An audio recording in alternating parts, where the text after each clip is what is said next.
untuk pembayaran royalti melalui LMK, ya kan? Karena dia sendiri tergabung dalam WAMI, seperti itu. Makanya kita agak kaget kenapa dia harus melarang saya untuk membawakan lagu Dewa gitu ya. Tapi kan kaitannya sama minta izin itu kan artinya juga ada perizinan langsung gitu ya. Coba undang-undang mengaturnya itu kan dengan LMK gitu ya.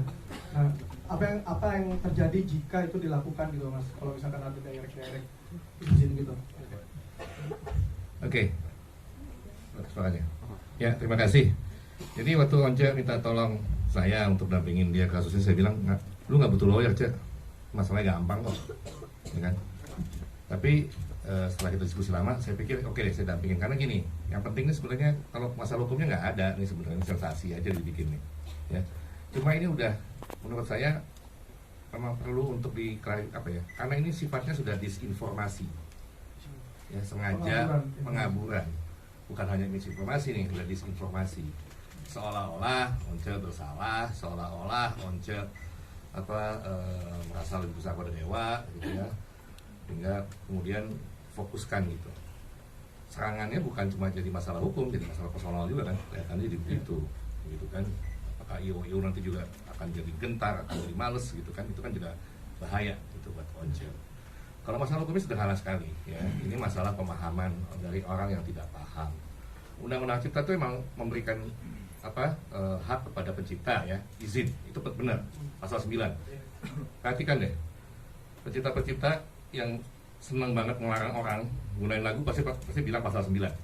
Pasal 9 itu memang pasal untuk izin. Jadi ada 9 hak pencipta. Kalau Anda pencipta, Anda punya hak untuk menerjemahkan karyanya gitu kan. Kalau buku ya, mengadaptasi, kalau musik, mengaransemen, itu hak ekonomi Anda sendiri. Anda boleh sendiri. Jadi kalau saya punya lagu, ngasih ke saya gitu, coba gua bikin musikal ya, boleh berapa? 200 juta itu mesti bayar.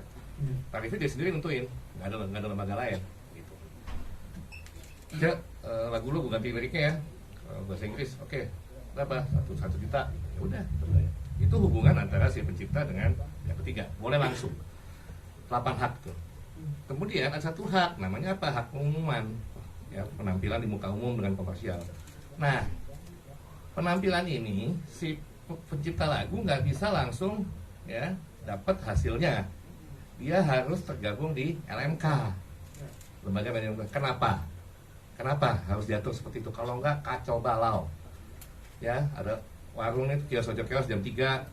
Ahmad Dhani datang minta duit jam 4. Mana lagunya diputar di iya, kan? Siapa? Slang datang. Tiap orang bisa dimainin, dimainin gitu ya. Semua orang minta lagu sendiri-sendiri kan. Yang punya kafe kan kapan kerjanya kan bayar terus. Udah gitu tarifnya sendiri-sendiri. Makanya kalau mau dapat duit royalti dari performing, ya undang-undang bilang harus ikut LMK. Dan kita tuh udah ada banyak LMK kan? Ada 11 LMK. LMK 11 terus dibikin namanya LMKN. Gitu jadi setiap orang yang mau dapat duit dari royalti kalau lagunya dimainin di muka umum, konser, ya, apalah segala macam, itu dia harus masuk di LMK. Nanti LMK yang mungut duitnya dari para penyelenggara. Nanti LMK baru bayar ke si pencipta. Itu mekanismenya. Ya, satu.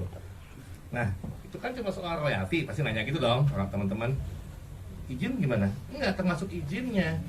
Jadi waktu si pencipta ngasih surat kuasa ke LMK buat mungut royalti, dia kan udah ngasih izin lagu itu diputar, iya nggak? Gimana lagu bisa diputar kalau lagunya nggak dimainin dulu? Jadi artinya kalau pencipta ya nggak mau lagunya dimainin, jangan bikin lagu. Gitu, itu aturannya. Nah, ini bukan penafsiran saya, karena pasal 23 ayat 5 jelas bilang setiap orang dapat melakukan penggunaan secara komersial ciptaan dalam suatu pertunjukan tanpa meminta izin terlebih dahulu kepada pencipta dengan membayar imbalan. Ya. Jadi pasal 9 bilang harus izin. Pasal 23 bilang tidak memerlukan izin kalau untuk performing. Ya, jadi sifatnya jadi yang pasal 9 khusus, umum, pasal 9 khusus. Kan hukum ada yang gitu kan? Jadi gini misalnya, kita bikin aturan makan malam setiap hari nggak boleh lebih dari jam 7 malam. Terus ada pasal di bawahnya, kecuali hari Rabu kita boleh makan malam sampai jam 12 malam. Pertanyaan saya, pasal yang di bawahnya hari Rabu ini bertentangan nggak sama di atas? Enggak. Cuma dia perkecualian. Nah, perkecualian itu untuk apa? Untuk performing. Yang 2% tadi itu. 2% tadi. Ya? Dan jadi kalau orang cuma baca pasal 9 itu di undang-undang kita punya hak mutlak segala macam, tapi kalau baca pasal 23, kalau pasal 8, sesat lah dia. Kalau kita baca undang-undang kayak atau baca kitab suci nggak lengkap, ya sesat lah kita, jadi ekstremis lah kita. Ini yang terjadi. Jadi masalahnya sederhana sekali. Apakah Once bersalah? Ya baca undang-undang yang benar dong, gitu. Once kan nyanyi lagu, nggak perlu izin, pasal 23 udah ada kok. Kecuali gini, kecuali itu kalau aku gandain ya, kopi kan. Kopi ya itu nggak boleh, itu lain. Kalau Ya, lanjutkan. boleh. Perlu izin apa enggak? Enggak. Terus boleh kan dia ngelarang? Kayak kalau dia nggak larang, ya lagunya nggak dimasukin ke MK atau seperti itu. Jadi memang begitu hukumnya. Jadi jangan karena dia nggak ngerti, dia nggak suka, terus dia bikin hukum sendiri. Kalau memang dia nggak terima dengan pasal 23 ayat 5 ini, pasal 87 ini, ya ke MK aja batalin. Ya, tapi review ya. Jangan Anda nggak paham hukum, ya, terus Anda nggak suka sama hukumnya, Anda nyalain Once, Anda nyalain ego. Dan menurut lo nih yang dilakukan dari intimidatif nggak? Karena yang dilarang spesifik cuma buat perform doang. Ya kita sih tadinya ketawa-ketawa aja ya, karena kita kan tahu ya ada orang-orang yang memang suka sensasi gitu ya. Tapi kalau dari Once sih, terus kita tanya Once, Cok, intimidatif nggak Cok? Atau udah ada belum IO yang nggak jadi atau gimana? Impact-nya dari situ ya. Mungkin lo bisa lanjutin. Ya belum tahu kan, ini kan relatif baru ya. Nanti saya lihat ya, mungkin kalau ada IO yang jadi khawatir ya kita lihat saja nanti gimana. Mungkin kita mesti kasih pemahaman bahwa saya akan membawakan lagu paling banyak cuma satu. Lagu itu pun saya ikut menciptakan, jadi nggak perlu takut. Artinya kita ini dilindungi oleh undang-undang di negara ini. Kita bermasyarakat tunduk pada aturan-aturan yang berlaku, bukan tunduk kepada aspirasi masing-masing orang yang sedang melontarkan perasaan-perasaan yang tidak sesuai dengan aturan yang berlaku. Tapi gini aja, saya kira tadi apa yang dijelaskan Mas Panji udah cukup jelas nggak? Atau Mas Panji mau tambahin lagi? Nggak cukup. Ya, jadi memang seperti itu mekanismenya. Pasal 23 itu dan pasal 87 di Undang-Undang Hak Cipta itu merupakan lex specialis derogat lex generalis, atau sesuatu yang khusus yang ada di atas yang umum dalam konteks Undang-Undang Hak Cipta nomor 28 tahun 2014. Masyarakat harus tahu bagaimana membaca undang-undang itu. Tadi seperti kata Mas Panji, jika kamu tidak tahu membaca undang-undang itu menjadi kacau sekali, penuh dengan pertentangan-pertentangan yang sebenarnya nggak perlu. Ya. Saya nggak mengatakan bahwa undang-undang itu sempurna. Yang sempurna itu hanya bisa Tuhan. di judicial review kok. Ya kan? Bisa di judicial review. Apa? Judicial review. Cukup tadi judika sih. Judicial review itu bisa dilakukan ketika kita tidak merasa puas dengan satu aturan, atau kita merasa ada pertentangan di antara undang-undang dan aturan-aturan yang berlaku. Nah, itu bisa dilakukan. Tapi yang saya terus terang kecewa adalah pembentukan opini bahwa saya itu bersalah. Saya sama sekali menentang itu. Saya sama sekali menentang itu, dan saya ingin katakan lagi, saya bukan tipe orang yang menentang hukum.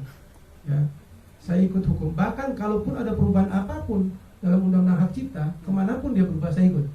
Kayak misalkan kalau tarifnya dari 20% meningkat, itu lo juga mau dukung? Iya dong. Karena kan kecil banget buat. Kalau sudah ketok palu oleh pemerintah, oleh DPR, kita ini udah diusahain ya. Ya, meskipun tentu kita bisa usahakan perubahan-perubahan yang konstruktif, artinya tidak destruktif. Ya. Artinya begini yang saya katakan, bahwa semenjak tahun 1991 ya sebenarnya kan pilihan hukum negara ini adalah membentuk satu mekanisme pembentukan pengumpulan royalti secara publik melalui lembaga manajemen kolektif. Itu bukan hal baru, itu dari tahun 90 ya, 90 bahkan mungkin sebelumnya. Ya kan, arti rancangan itu adalah pilihan negara ini, pemilihan hukum yang dilakukan.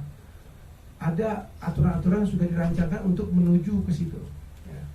Nah, memang ada mungkin keluhan. Misalnya tadi yang lo sebutin, misalnya mungkin 2% kurang tuh, ya kan? Dalam keadaan apa? Dalam keadaan kan ini belum berjalan secara keseluruhan di seluruh Indonesia. Ya. Saya juga Masih setuju. belum Saya bayar. tegaskan ya, saya setuju untuk itu diperbesar. Hmm. Kenapa? Karena 2% dari nilai tiket Ya. itu kecil ya. Ini paling tidak dalam hubungan dengan waktu sekarang. Ya. Ketika aturan ini belum berjalan secara masif. Ya. Artinya hanya sedikit yang terkumpul. Akibatnya apa? Bukan hanya pencipta saja yang dapat sedikit, tapi lembaga pengumpulnya juga dapat uang sedikit. Ya. Ya. Jadi ini bukan saya mendorong, tapi kita bisa pertimbangkan untuk Bisa konsolidasi lah. dinaikkan, diperbaiki melalui konsolidasi kita semua stakeholders yang ada di industri musik, apa gitu, pencipta, organisasi penyanyi atau IO, promotor. Ini kan mungkin promotor nggak gampang terima itu, dia bilang mungkin waduh kemahalan dong. Nah ini harus dikonsolidasikan dulu, Ya. sampaikan lalu bagaimana. Ya. Itu penting karena tadi saya bilang konteksnya Belum penerapannya menyeluruh. belum menyeluruh. Ya. Kita percaya kalau ini 2% sudah menyeluruh, Gede pasti. apa yang didapatkan oleh pencipta itu jauh lebih besar karena Indonesia tuh punya 60 juta ya. Ya.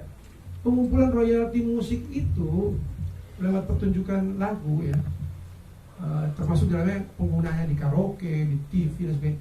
Itu saya tahu cuma kurang dari 100 M ya, mungkin nggak nyampe 80 ya, sekitar 80. Itu pun yang saya tahu ya, kebanyakan hanya melalui karaoke itu yang paling banyak memberikan kontribusi karena bisnis mereka berhubungan dengan lagu. Tapi artinya yang ingin saya katakan ada potensi besar ya jika kita ini nggak pecah belah begitu dalam merancang satu konstruksi hukum yang tertib dan bagus dan fair untuk semua. Ya itu aja yang saya katakan. Jadi teman-teman yang merasa mungkin ini ada yang harus dirubah, ayo kita bicarakan sama-sama konstruksi hukumnya, kita sampaikan apa sih yang perlu dirubah. Tapi ingat, setiap pilihan hukum yang kita ambil itu memiliki konsekuensi. Betul. Kalau ada penagihan secara pribadi-pribadi kepada penyanyi, yang bisa terjadi adalah kita akan kekurangan penyanyi bagus. Ya, karena takut ya udah. Karena takut dengan tagihan yang akan dilakukan Kirimkan. oleh pencipta. Lagi Demikian juga dia akan akhirnya mencoba membawakan lagunya sendiri, Iya. yang mungkin nggak sebagus daripada kalau temennya yang pencipta itu yang membuat. Betul. Nah si pencipta juga karena nggak temenan sama penyanyi, dia akan Jadi membawakan bagus juga, dia ya. akan membawakan sendiri lagunya, gitu kan. Artinya yang saya katakan tuh mutualisme kerjasama itu bisa menjadi rusak ketika tidak ada fairness ya. Hari ini kalau ada ketidakpuasan, saya sekali lagi bisa mengerti ya, saya bisa mengerti, tapi ingin mengajak semua teman-teman pencipta lagu, musisi untuk duduk bersama, bicara bersama secara konstruktif ya. Bukan dengan cara-cara yang agitatif dan membutuhkan opini seolah-olah temannya sendiri salah dan sebagainya gitu ya. Menurut saya itu kurang dewasa dan seperti itu. Tadi kan Cak di awal lu udah mention kalau manajemen tuh selalu membubuhkan di kontrak itu mewajibkan IO untuk membayar. Ada Iya. bukti yang bisa ditunjukin nggak Cak? Di situ? Selalu dalam kontrak-kontrak saya kan ada pasal-pasal bahwa ini apa nih, kontrak nih. Bukti ini ya. Oh ya, ada kontrak-kontrak kalau ada IO yang menang saya bahwa mereka itu dalam pasal-pasalnya kontrak kami, IO atau penyelenggara show itu akan bertanggung jawab terhadap royalti yang dibebankan atas lagu-lagu yang ada di situ. Artinya itu tidak merupakan kewajiban saya. Itu sudah lama Bisa ditunjukin ke teman-teman media, Mas Ance. Jadi ada berupa sertifikat. Itu ya. Sebenarnya kalau ini sebenarnya hanya tambahan saja. Iya. Untuk memperkuat kalau memang sudah melakukan. Sebenarnya gini, Salah satu contohnya. ya ini kan, ini apa nih? Nah ini kan, nah ini kalau kita ikut seminar ya, seperti ini nih. Ini apa ini? Ini acara. Jadi ada beberapa. Oh ada beberapa. Oke. Ini sertifikat dari Lembaga Manajemen Kolektif Nasional. Nah, ini ada konser musik ya.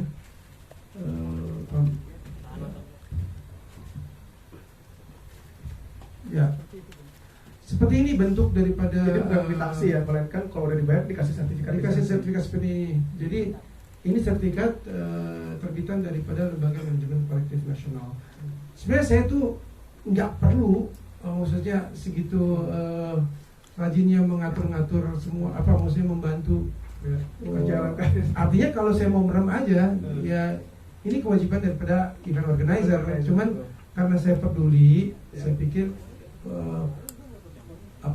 kami juga harus ikut bantu ya semuanya dengan memberikan informasi tentang IO, contact person, lalu kemudian lagu-lagu yang dimainkan itu kepada LMKN. Saya berharap ada kerjasama yang bagus dari semua stakeholders ya, atau pihak-pihak IO, organisasi artis, pimpinan manajer-manajer artis itu untuk saling bertukar informasi agar proses pengumpulan royalti ini berjalan lebih cepat, lebih bagus karena kita punya potensi besar.